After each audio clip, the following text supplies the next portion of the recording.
Chakshurun militam yena tasmai Shri Gurave Namaha.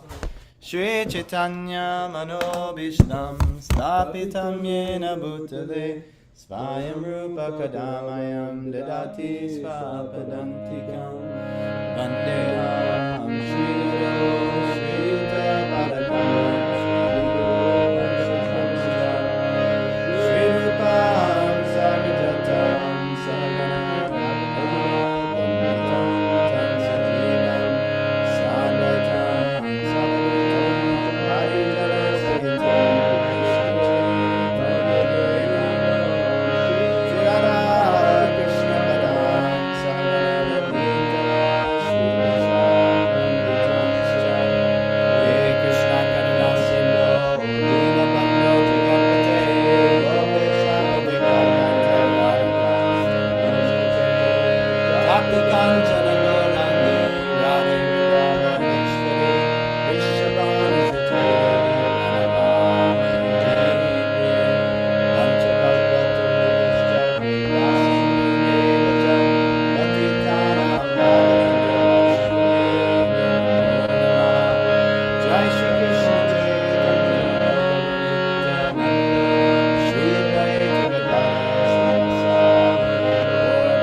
just in time for Bhagavatam class. Yeah?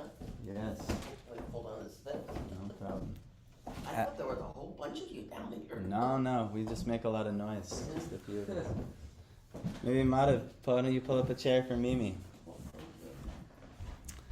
All right. Oh, look, I got your horns too. Yes, very nice, Mimi. So, we have the good fortune, Mimi in Bhagavatam class today. It's our good fortune to have you in Bhagavatam class. The Srimad Bhagavatam is our main scripture that we reference. So, it guides us throughout our lives. Okay. So every day we read. It's actually one of the recommended practices every day. Just kind of like in Christianity, reading your Bible every day is very good. So in our tradition, reading the Bhagavatam every day is very good.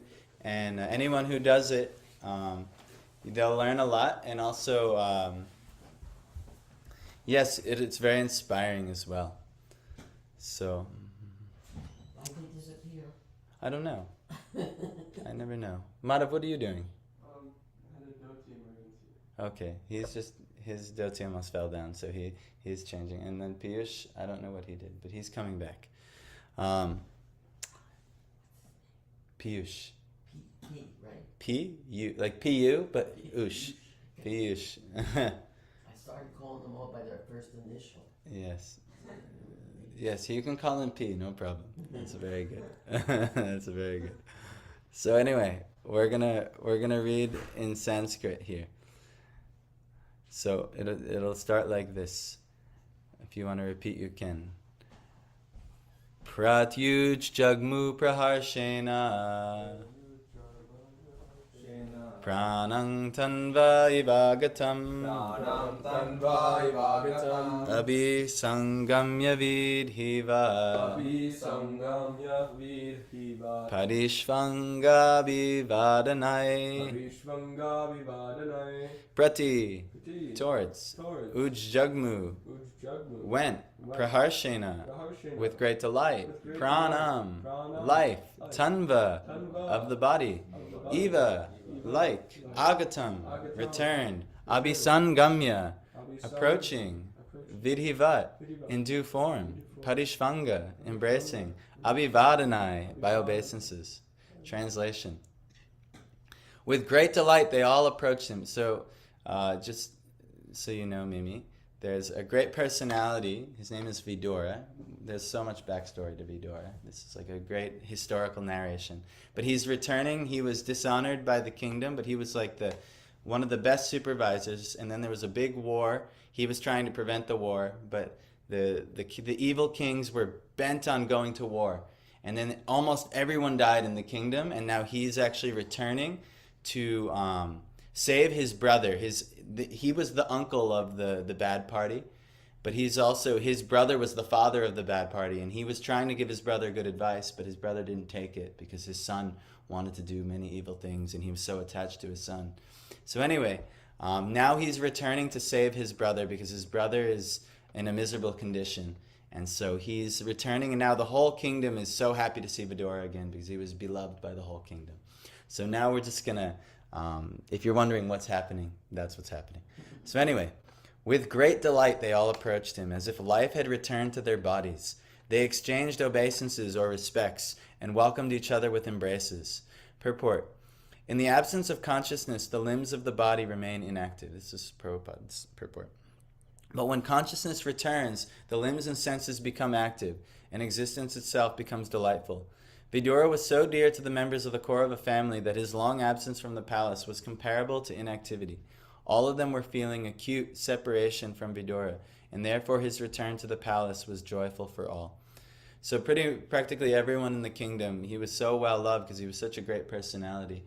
But, so it's like, it's poetry, but it's compared to like when you you're unconscious, like say in deep sleep, everything is like pretty much inactive. Your limbs, this, that, and the other. Maybe just your breath is still going. But like when you wake up, all the limbs are active again. So they were in like a state of inaction. They were just completely suspended without Vidura. But he returned, and now everyone is so feeling like so joyous. So Mumuchu prema bashpogham hum Virahot kantya kataraha Rajatam arhayam chakre Kritasana parigraham Mumuchu emanated Prema affectionate Bashpa ogham emotional tears Viraha separation Otkantya anxiousness Kataraha being aggrieved. Raja, King Yudhishthir. Tam, unto him, Vidura. Arhayam, Chakre, offered. Krita, performance of. Asana, sitting accommodations. Parigraham, arrangement of. So translation, due to anxieties and long separation, they all cried out of affection. King Yudhishthir then arranged to offer sitting accommodations and a reception. So that's basic guest 101. If a guest comes, at least give them a place to sit and at least a glass of water is usually recommended. Even if that's not possible, at least sweet words. So that's one thing. But they're literally crying out of affection because being separated from Vidura. So it's like a great celebration. I don't know if you ever had like a long lost friend you haven't seen in a long time, and then you get to reunite, and it brings such joy. So this is how they're all feeling. It was many years now since he left on pilgrimage. Because when you'd go on pilgrimage, now you go on pilgrimage, I'll go for a month or something like that. But back when there were no cars and things like that, and you're a mendicant wandering, years, months, things like that. So he was gone for I think years. So them returning to seeing him again is giving great ecstasy. We make it to a very famous verse today, but we may not too.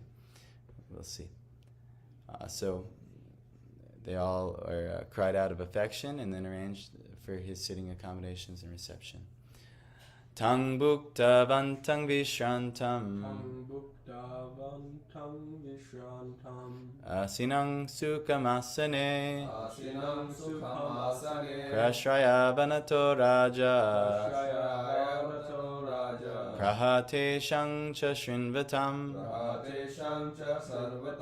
tam him Vidura bhukta vantam after feeding him sumptuously vishrantam and having taken rest Asinam, being seated, Sukhamasane, on a comfortable seat, Prashraya Avanataha, naturally very gentle and meek, Raja, King Yudhishthir, Praha began to speak, Tesham Cha, and by them, Shrinvatam, being heard. After Vidura ate sumptuously and took sufficient rest, he was comfortably seated. Then the king began to speak to him, and all who were present there listened. Purport. King Yudhishthir was expert in reception also. Even in the case of his family members, Vidura was well received by all the family members by exchange of embraces and obeisances. After that, bathing and arrangements for a sumptuous dinner were made, and then he was given sufficient rest. After finishing his rest, he was offered a comfortable place to sit, and then the king began to talk about all happenings, both family and otherwise. That is the proper way to receive a beloved friend or even an enemy. According to Indian moral codes, even an enemy received at home should be so well received that he will not feel any fearful situation. An enemy is always afraid of his enemy, but this should not be so when he is received at home by his enemy. This means that a person when received at home should be treated as a relative, so what to speak of a family member like Vidura, who was a well-wisher for all the members of the family.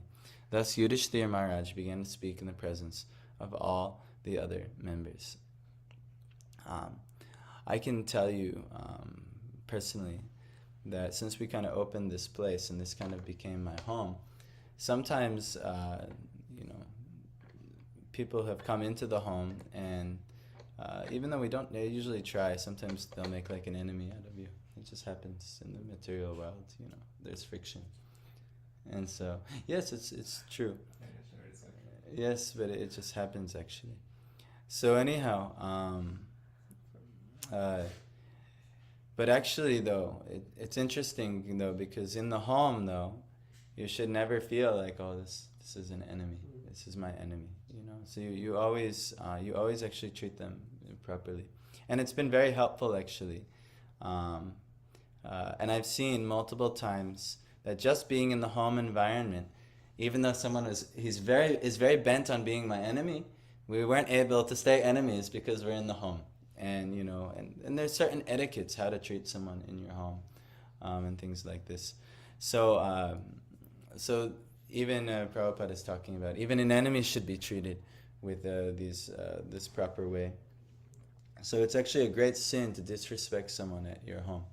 It's a great sin to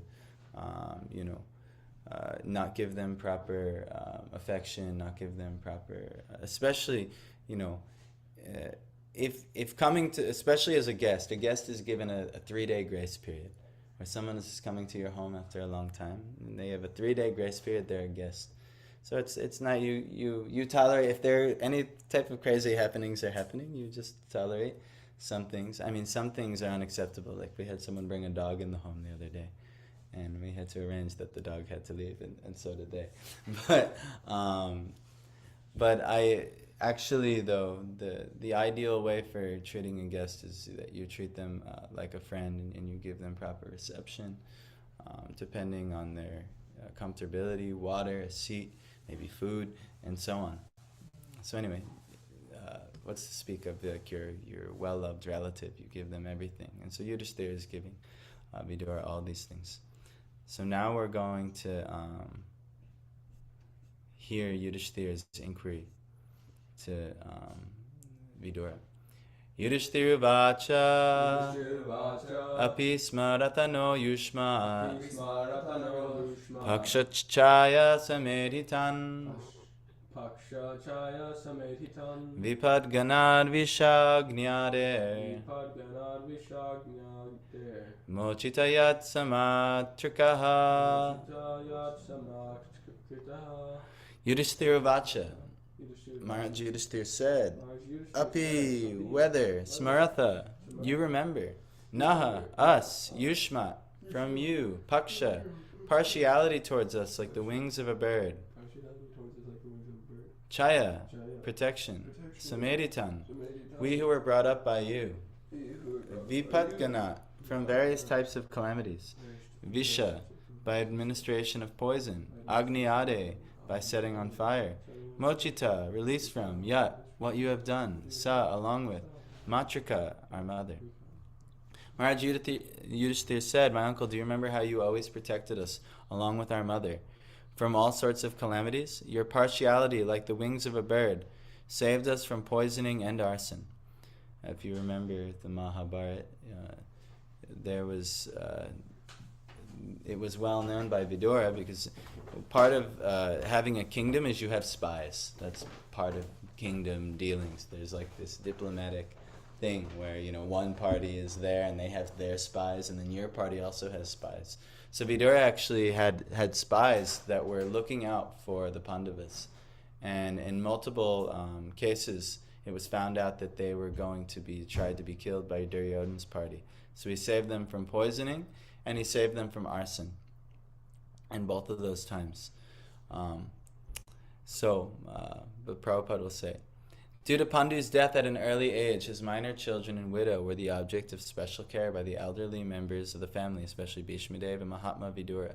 Vidura was more or less partial to the Pandavas due to their political position. Although Dhritarashtra was equally careful for the minor children of Maharaj Pandu, he was one of the intriguing parties who wanted to wash away the descendants of Pandu and replace them by raising his own sons to become the rulers of the kingdom. Mahatma Vidura could follow this intrigue of Dhritarashtra and company, and therefore, even though he was faithful servitor of his eldest brother Dhritarashtra, he did not like his political ambition for the sake of his own sons. He was therefore very careful about the protection of the Pandavas and their widow mother. Thus he was, so to speak, partial to the Pandavas, preferring them to the sons of Dhritarashtra, although both of them were equally affectionate in his ordinary eyes. He was equally affectionate to both the camps of nephews in the sense that he always chastised Duryodhana for his intriguing policy against his cousins. He always criticized his elder brother for his policy of encouragement to his sons, and at the same time he was always alert in giving special protection to the Pandavas.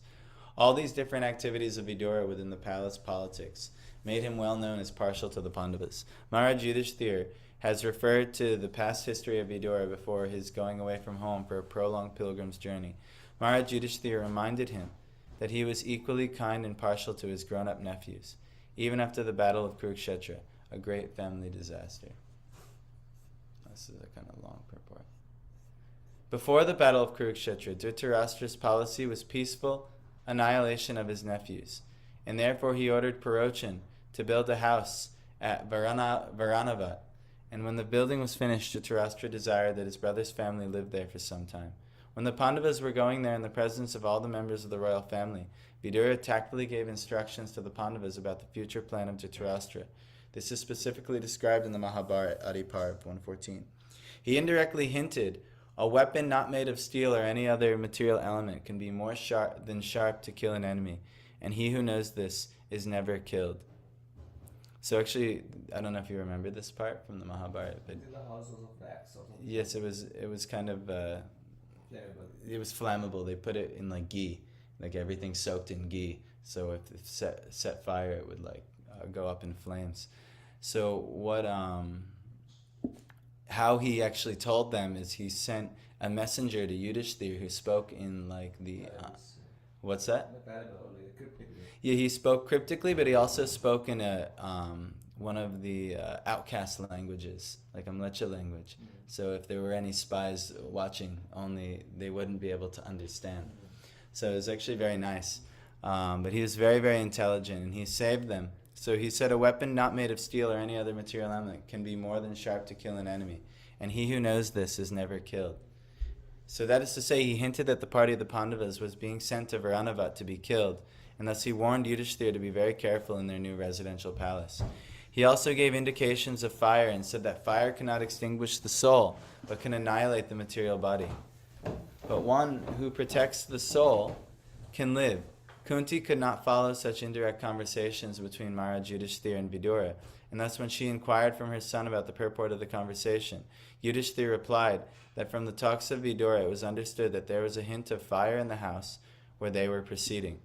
Later on, Vidura came in disguise to the Pandavas and informed them that the housekeeper was going to set fire to the house on the 14th night of the waning moon. It was an intrigue of Dhritarashtra that the Pandavas might die altogether with their mother. And by his warning, the Pandavas escaped through a tunnel underneath the earth, so that their escape was also unknown to Dhritarashtra.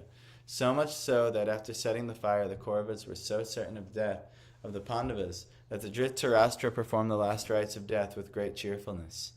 It's actually a messed up thing. But anyhow, And during the mourning period, all the members of the palace became overwhelmed with lamentation. But Vidura did not become so, because of his knowledge that the Pandavas were alive somewhere. There are many such instances of calamities, and in each of them Vidura gave protection to the Pandavas on one hand, and on the other he tried to restrain his brother Dhritarashtra from such intriguing policies. Therefore he was always partial to the Pandavas, just as a bird protects its eggs by its wing. So this is actually the famous verses in 2 verses, but I think I don't know if we want to get to it today. Or maybe we do. We'll see. So you see that that Vidura was very careful, and he was outsmarting Dhritarashtra and Duryodhana every step of the way. Why? Because it was in his policy to let Dharma be, and the Pandavas were righteous, they were dharmic. So Vidura did anything he could to protect them. Not that he was like, oh, well, we like the sons of Pandu better than the sons of Duryodhana. But he had to take special affection for the sons of Pandu because they were being persecuted unjustly. So anyhow, Kaya Vritya Varitangvas Vartitam Vas Charadbhikshiti Mandalam Tirthani Kshetra Mukyani Sevitani Habhutale Kaya, by which Vritya means Vartitam, maintained your livelihood, Vaha, your good self, Charadbi, while traveling, Kshiti Mandalam, on the surface of the earth, Tirthani, places of pilgrimage, Kshetra Mukyani, the principal holy places, Sevitani, served by you, Iha, in this world, Bhutale, on this planet. While traveling on the surface of the earth, how did you maintain your livelihood? At which holy places and pilgrimage sites did you render service? Purport. Vidura went out from the palace to detach himself from household affairs, especially political intrigues. As referred to herein before, he was practically insulted by Duryodhana's calling him a son of a Shudrani, although it was not out of place to talk loosely in the case of one's grandmother. Vidura's mother, although a Shudrani, was the grandmother of Duryodhana, and funny talks are sometimes allowed between grandmother and grandchildren. But because the remark was an actual fact, it was unpalatable talk to Vidura, and it was accepted as a direct insult. He therefore decided to quit his paternal house and prepare for the renounced order of life. This preparatory stage is called Vanaprastha Ashram, or retired life, for traveling and visiting the holy places on the surface of the earth. In the holy places of India, like Vrindavan, Hardwar, Jagannath Puri, and Prayag, hey, that's a holy place, and Prayag, there are many great devotees, and there are still free kitchen houses for persons who desire to advance spiritually. Maharaj Yudhishthira was inquisitive to learn whether Vidura maintained himself by the mercy of the free kitchen houses, or the chatras. So naturally, he wanted to know how Vidura maintained himself all this time while traveling as a mendicant. And then where he went, what holy places and pilgrimage sites he went to. So this is a very famous verse, because it actually teaches us how to view the Dham, and what is the actual speciality of a Dham. And it's this verse. Bhavad Vidha Bhagavatas Tirtha Bhuta Swayam Vibho Tirthi Kurvanti Tirthani Svantasthena Gadabrita Bhavat, your good self, Vidha, like, Bhagavata, devotees, Tirtha, the holy places of pilgrimage, Bhuta, converted into, Swayam, personally, Vibho, O powerful one, Tirthi Kurvanti, make into a holy place of pilgrimage, Tirthani, the holy places. Svaantastena, having been situated in the heart. Gadabrita, the personality of Godhead. My Lord, devotees like your good self are verily, or truthfully, holy places personified. Because you carry the personality of Godhead within your heart, you turn all places into places of pilgrimage. Purport. The personality of Godhead is omnipresent by his diverse potencies everywhere, just as the power of electricity is distributed everywhere within space. Similarly, the Lord's omnipresence is perceived and manifested by his unalloyed devotees like Vidura, just as electricity is manifested in an electric bulb. A pure devotee like Vidura always feels the presence of the Lord everywhere. He sees everything in the potency of the Lord, and the Lord in everything. The holy places all over the earth. The holy places all over the earth are meant for purifying the polluted consciousness of the human being by an atmosphere surcharged with the presence of the Lord's unalloyed devotees. If anyone visits a holy place, he must search out the pure devotees residing in such holy places, take lessons from them, try to apply such instructions in practical life, and thus gradually prepare oneself for the ultimate salvation, going back to Godhead. To go to some holy place of pilgrimage does not mean only to take a bath in the Ganges or Yamuna or to visit the temples situated in those places.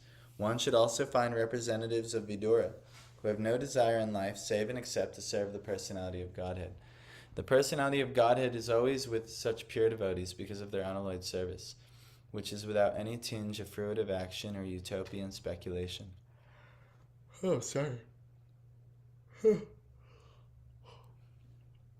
I woke up very early today.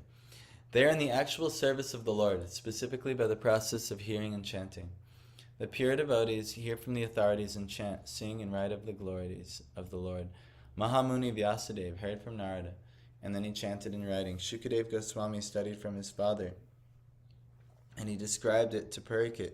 That is the way of Srimad Bhagavatam.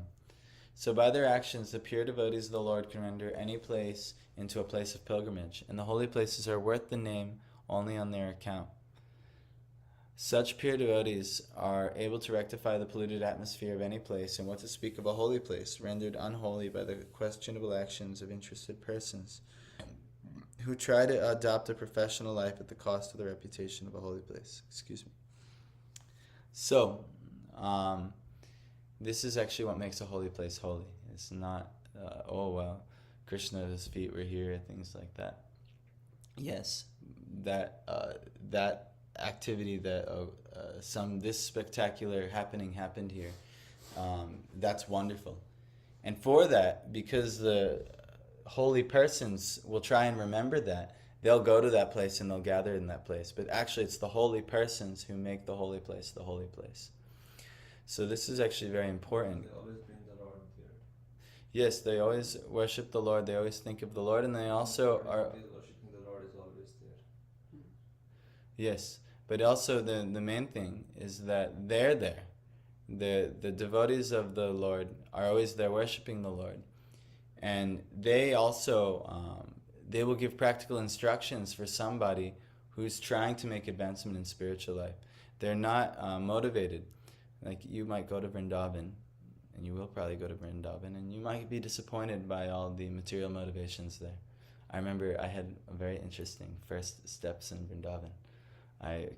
We got out of the car and we went to Vrindavan, and I'm walking towards the temple, and we're some bit down the street, and all of a sudden I see a bunch of cute little children approach me, and they have like tilak stamping.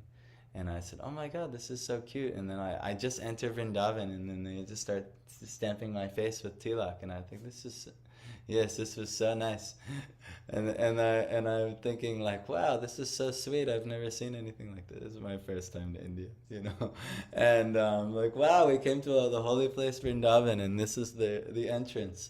But then I had a very disturbing reality happen. After they stamped my face, I obeisances, and I started to walk away.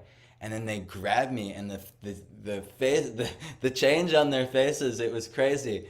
they're like, money, save him, money, and like screaming and grabbing and clawing at my clothes and trying to like find my wallet and everything. And I'm like, get off me. And I had some money in my bead bag, and I just threw all the money I pulled out at them. And I was actually so disgusted and disturbed, actually, by the whole arrangement. Like, I didn't want to pay for that, that's for sure. But anyway, I was so disturbed, actually, by it. But, yeah, this is a Prabhupada saying here, this isn't the essence of a holy place. There's maybe some benefit. Krishna taught me a very interesting lesson, to be very careful who I associate with in the holy places. But also, this is what makes a holy place are the holy people there. And you should, when going to a holy place, the main activity one should do isn't to take bath, isn't even to go and visit the temple, is you should find the holy persons and associate with the holy persons.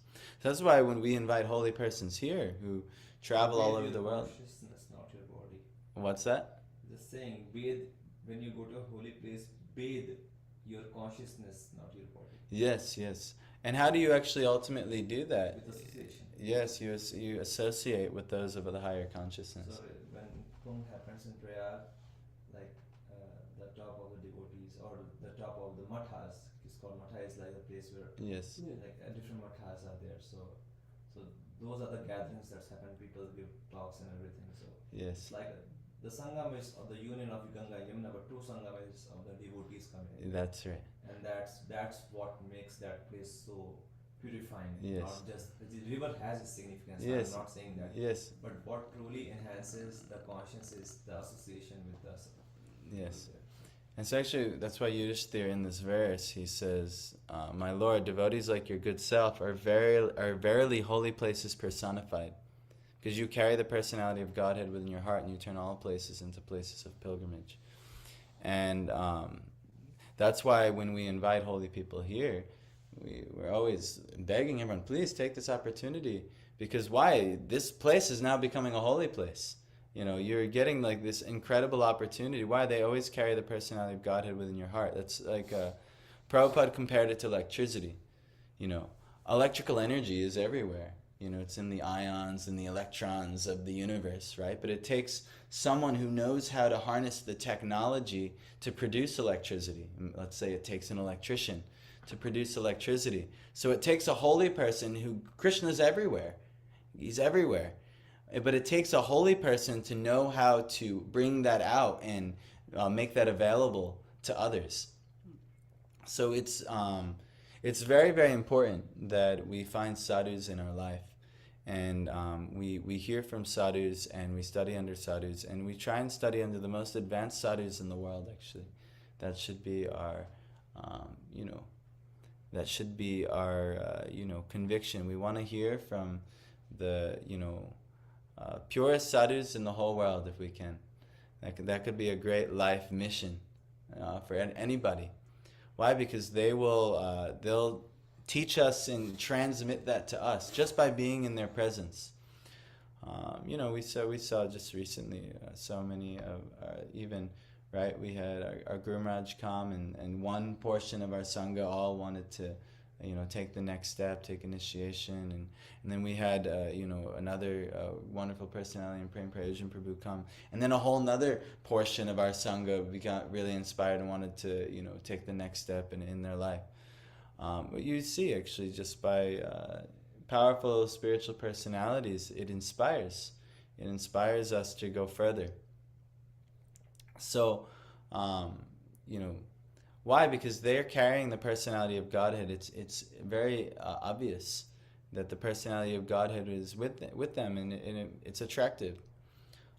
So anyhow, it's a very, very famous verse, and it's one of the few key verses in the Bhagavatam that should teach us how to associate in the holy places.